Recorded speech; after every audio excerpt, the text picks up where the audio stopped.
Si votre véhicule n'est pas équipé d'un contacteur d'allumage à bouton poussoir, consultez votre manuel du conducteur pour connaître le fonctionnement du contacteur d'allumage. Pour démarrer le moteur, vous devez avoir votre clé intelligente sur vous, enfoncer la pédale de frein, puis appuyer sur le contacteur d'allumage.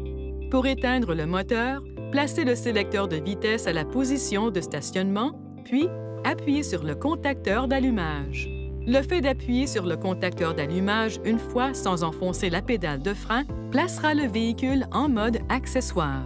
Si vous appuyez une deuxième fois sur le contacteur d'allumage, il passera en position on et la troisième fois, il passera en position off.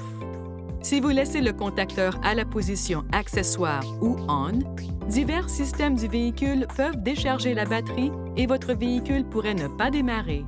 Après le démarrage, laissez le moteur tourner au ralenti pendant au moins 30 secondes. Ne faites pas tourner le moteur de votre véhicule à un régime trop élevé pendant qu'il se réchauffe.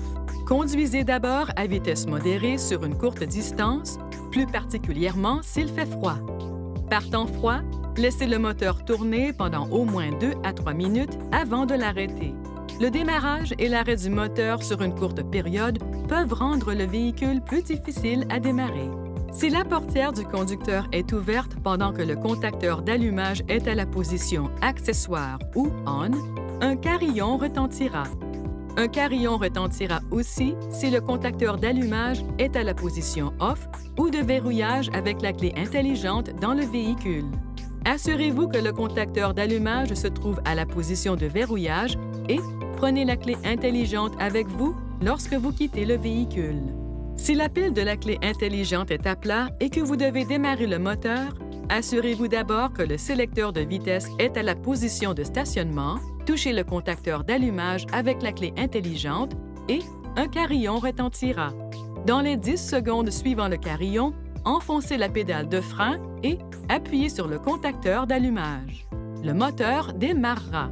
Si vous n'appuyez pas sur la pédale de frein en même temps que sur le contacteur d'allumage, la position passera à accessoire.